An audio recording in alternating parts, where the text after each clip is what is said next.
What's up, guys? Matt Maher, the Pepman here. Carolina Varsity taking a look at the best of last for this week. We got a short week this week. Games have been moved up to Thursday night as a result of Hurricane Matthew coming up on the East Coast. So let's go ahead and jump into it. Number 22 is Garinger. No change in their ranking. They lost to Rocky River last week.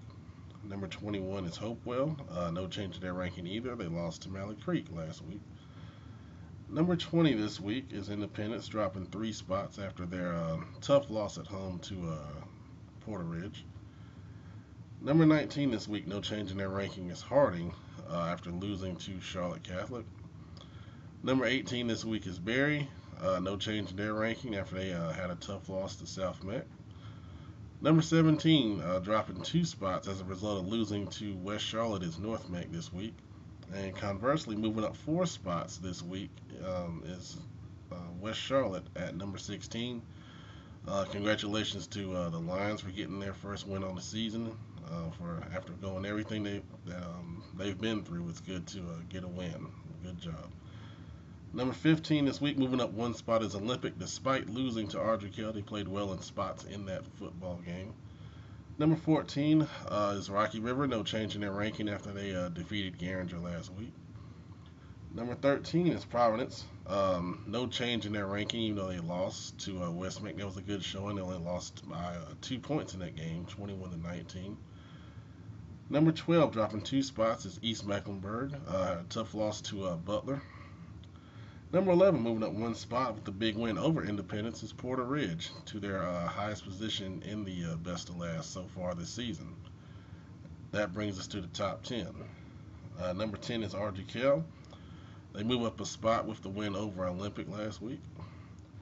Number 9 is Huff. Even though they had a bye, I did move them down a little bit because some teams in front of them did play well last week. Let's take a look at those teams. Number 8 is West Meck. They actually moved down a spot, but they did win the game against Providence. Number 7 is South Meck. I moved them up 2 spots with their win over Berry. They've been playing well the past couple weeks, especially on the defensive side of football. Number 6 is Vance. Had a tough loss up at A.O. Brown. Close game, but they're still a very top team here in the area. Top 5 now. Number 5 is A.O. Brown. They move up 3 spots with that big win over Vance. Moving up 1 spot to number 4, their highest spot in the best of last so far this season is Myers Park, and the top 3 are going to look real familiar. Number 3, Charlotte Catholic, move up a spot after defeating Harding last week. Number 2 is Butler. No change in their ranking after they defeated East Meck last week. And number 1 is Malley Creek. In my poll, they're still number 1. They hadn't dropped from there all season long.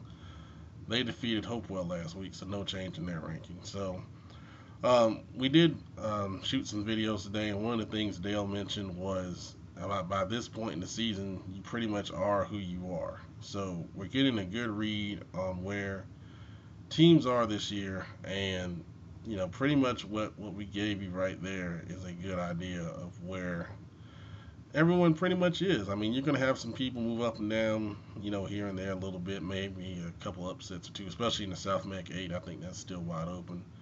But, this is what you are, pretty much. Coming up next week, we're going to kind of branch out with the ranking. We're going to do a mid-season ranking of all the teams that touch Mecklenburg County. Something we used to do called the Power 15. If you've been with us, that was a power poll that we did. That was a regional poll. I'm going to do a regional best of last, and it's going to really be a big thing, big undertaking. And we're going to work on it this weekend and present it next week, and to bring in some schools that you might have heard about and players of the week, things of that nature, and kind of compare and see where they are compared to the Charlotte schools we look at every week. So stay tuned for that. Also, we're going to do I'm going to call it a best of last team, where we talk about, the best players at each position, and even name a best of last coach, kind of a mid-season coach of the year kind of thing. So kind of a mid-season awards kind of thing coming up within the next week, possibly 2 weeks. Hopefully next week if we have the time. But that's what's coming up. Thanks a lot for watching, guys. Appreciate the support.